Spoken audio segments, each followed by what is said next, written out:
Yosin, and welcome back today, you guys. And I got a few comments asking about how we got so much dice and how you actually build the number up so much.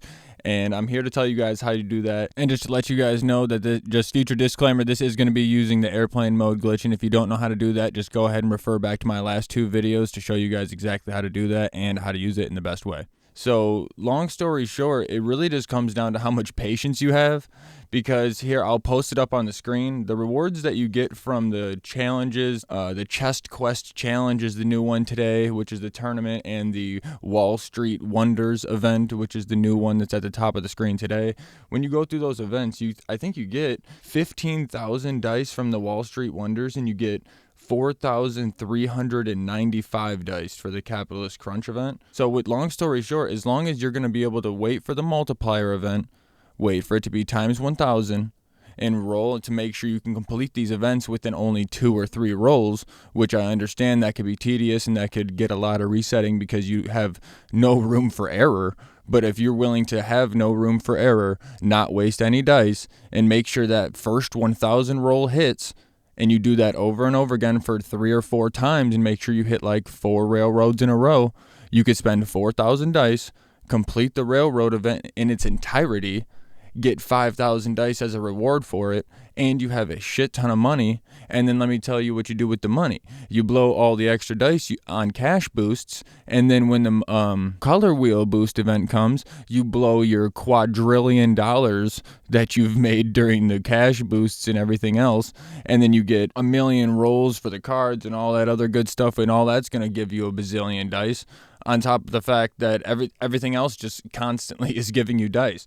I've learned that the events on the top of your screen are a lot more profitable for actual dice. For random example, if you do times 1,000 and you land on, I think it's a flower for the top event today, but for the new event that just came out, if you land on the flower, you're going to get a lot more rewards generically than you would if you get a times 1,000 on the tournament. Because the tournament, even if you complete all the rewards, you're only getting 4,700 dice.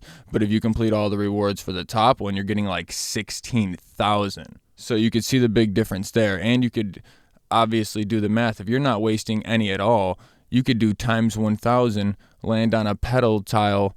You only need to do that maybe, I mean, I'm just winging a random number because I can't remember how many times I did it. Maybe 6, 7 times, maybe 7,000 points or some nonsense number like that. It would be a bonkers amount. It would be bonkers. I don't even know how many times you'd have to do it, but not that many times. So if you're not wasting any dice and you're completing these events that fast, you're just making sure you use less dice than what you'll be receiving in the long run.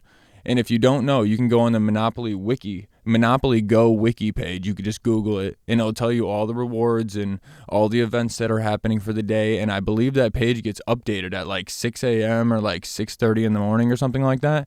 So you could really log on there and prep the entire day to make sure that you know exactly what's coming and how you're going to do it and how you could play the whole thing out. I've had a lot of scenarios where you could wake up at 6:30 in the morning and find out exactly what events are going on. And then you can have a multiplier, color wheel, sticker boom, all at the same time, and all these things happening at the same time are going to make your dice go crazy. Even when I found out the entire airplane mode glitch to begin with, I had like 3,000 dice, and my goal was not to grow the dice. It was just to complete the tournaments and get the rewards as fast as possible. As long as I was completing it, I wasn't even trying to profit dice. So as long as I was doing it in a somewhat profitable manner, I was still gaining dice. And like as you can see on the screen, and as you've seen in all the other videos, I stay at around like the 20,000 mark, because if I go over 20,000 dice, I just feel like I can be more risky. And I just will play out like an entire 10 turns. And if I have like 7 bad rolls but 3 good rolls, I just won't care. And I'll just blow the dice because I have so much extra. So the more extra dice that you get, the more risky and carefree you could really be, which saves you more time later on down the road because you're not resetting your game over and over again, if that makes sense. That's really the main gist of it. I know there's a few other ways. Obviously, you're going to always just get your daily treat and all your free your little every 8 hours you get that reward that gives you like 20 dice. You do all that stuff to constantly build your dice too.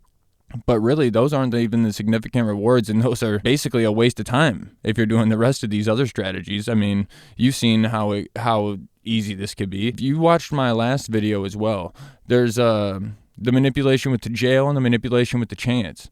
You could literally put on the airplane mode, go to the jail tile, see if it gets a sequence that's matching. If it's not, you could literally delete it, back up, and then just try it again and do that over and over again. Or on the chance, you just airplane mode, hit the chance tile, find out what chance card is coming next. If it's not a dice, just keep it because you want to get rid of it. You want to move on to the next card. And then when you airplane mode the next card, do that over and over again until you find the dice card. Then when you do the dice roll and it tries to give you a dice reward, you back up time, wait for the multiplier, do times 1,000, and you hit that chance, and you know that the dice is going to be the next reward you get. So then you get 3,000 dice for that. And it just boils down to how much patience you have and how much you're willing to put into it. And there's a lot of people that are just sitting at home and really like Monopoly Go, and they're just already at 100,000 dice. And that's really all it is. It's nothing crazy. I could just reassure you that I really don't think people are blowing 100 grand in real US dollars to get that much dice. I mean, I really just believe it's just this manipulation. So I believe it's just that. Good luck with trying that. I know it definitely works. It's just, like I said, it's just tedious and takes some time. But if you're willing to put some time into it, you could definitely shine. I'll tell you that much. Good luck with you guys. And I hope you guys have a bazillion dice by the time you comment on the video. And yosin out.